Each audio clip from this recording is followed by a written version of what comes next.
right, another week has passed and here we are again. Now, sure, you probably heard me play that first tune on numerous occasions. One of my favorites, do it quite often. Why am I playing that today, you ask? Well, early in the year, early in the season, we did a show just with ballads. And then we also did a show on country tunes. Well, you know, today it's dealer's choice and I'm the dealer. So we're going to do tunes that I really like. You've probably heard them before, but, you know, one more time won't hurt. So that was Fly Me to the Moon. And it was originally written around 1953. It was called In Other Words. And it was written as a waltz. Now, you know, Coach Dave doesn't play too many waltzes. I mean, they're nice, but, you know, they're cute and pretty and pristine. And, you know, what can I say?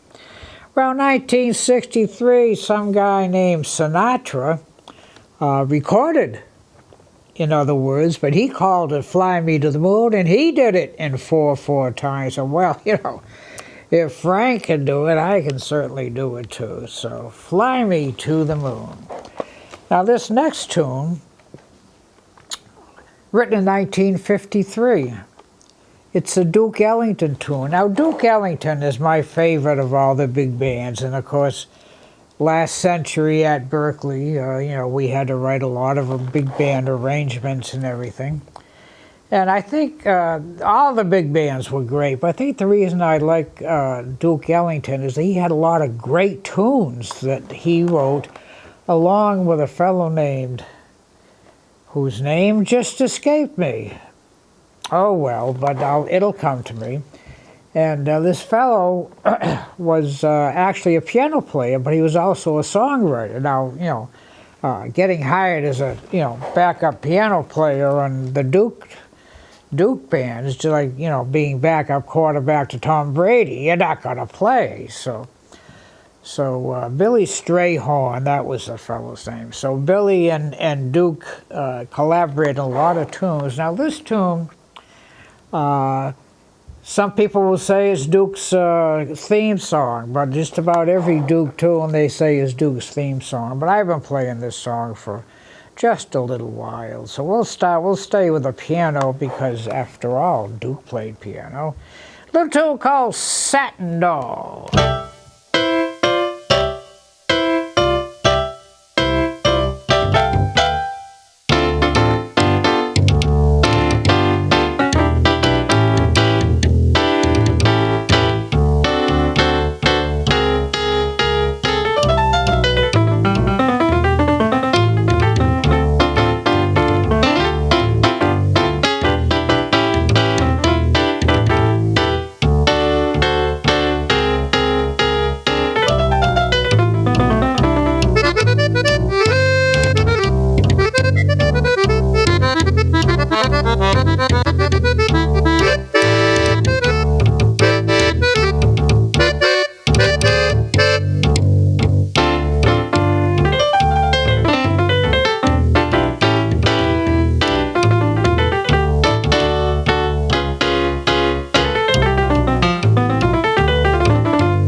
Satin Doll, Duke Ellington and Billy Strayhorn.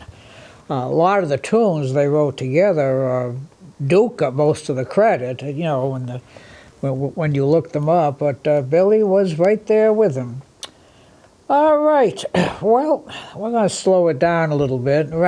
Same time, around 1953 or so,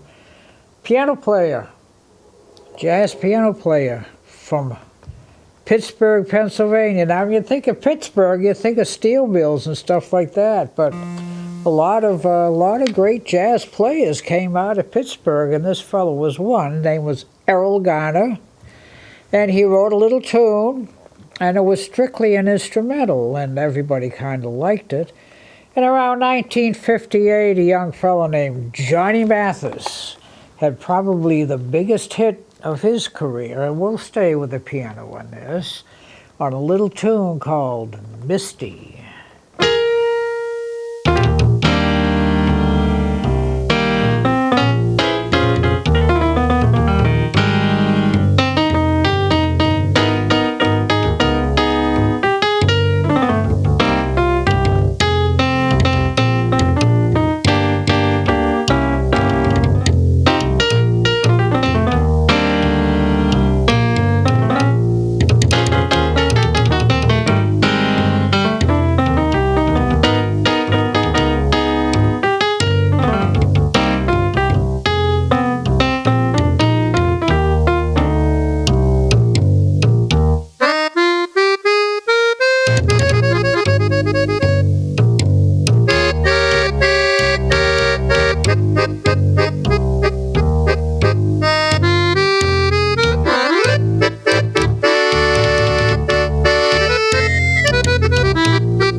I mentioned that was an instrumental. Well, of course, for Johnny Mathis to sing it, that somebody did eventually write words. That's how John. Well, never mind. All right. Well, this next tune. This is an interesting tune. Now, I had never really heard this tune until Art Van Dam played it, but I guess I think Ella recorded a few other people. And it was around 1938, 39, in that area that this tune came out. Now, a little movie came out at that time called Gone with the Wind. The name of the tune happens to be Gone with the Wind, but guess what? It didn't come from the movie. Fellow said, oh no, he wasn't riding the coattails of the movie. That's just, the way the words and lyrics fit, so it became Gone with the Wind. So we've never know. They're all gone now, but the tune is still here. We're going to do some vibes on this little Van Damme sound. Gone with the Wind.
Gone with the Wind, Gone with the Wind, nothing to do with the movie.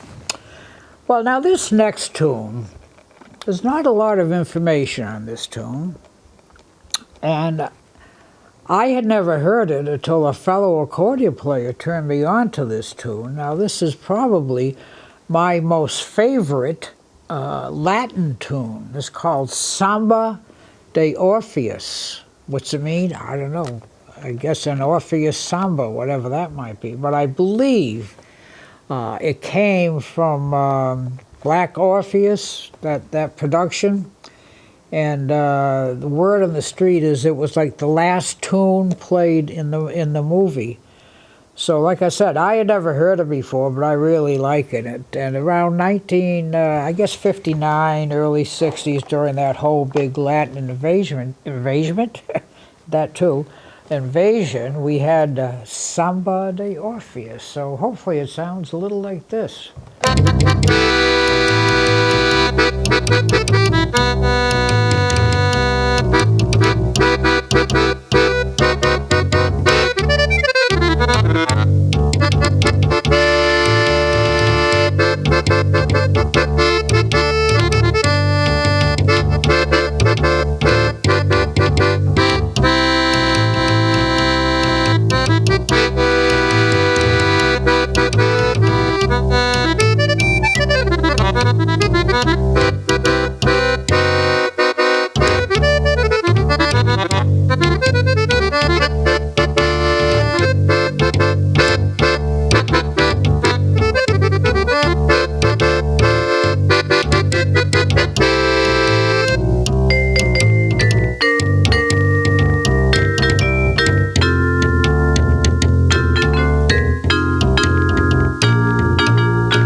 Samba de Orpheus. It's one of those bossa nova things from that period in the early '60s. Like I said, you don't hear it a lot. I don't think I've heard it except when my friend Dave Magliosi was the fellow that turned me on to it. And but I like it, and I play it a lot. My game, my rules. All right. Well, we are getting down towards the end of our time today. Now, this tune, 1944, and it was a French tune. And somebody liked it and decided to play it in the good old US of A. Well, nobody's got to understand the French words here except the French people, so they rewrote the words for this tune. Now, if they had translated it, the name of the tune, for our purposes, is Autumn Leaves. Now, if they had translated it, it would have come out to be Dead Trees. Well, that's not a really cool title. Now, a lot of times people do this tune as a nice ballad. I played this tune for years, and it was okay. Then I heard the jazz guys get a hold of it. So let's do a little Autumn Leaves.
Autumn Leaves, Autumn Leaves. Well, it's just about the end of our time, and as usual, thank you all for watching, listening, tuning in, however it is you get our little extravaganza here. And of course, what can I say, the big guy, he's always back there making me look good.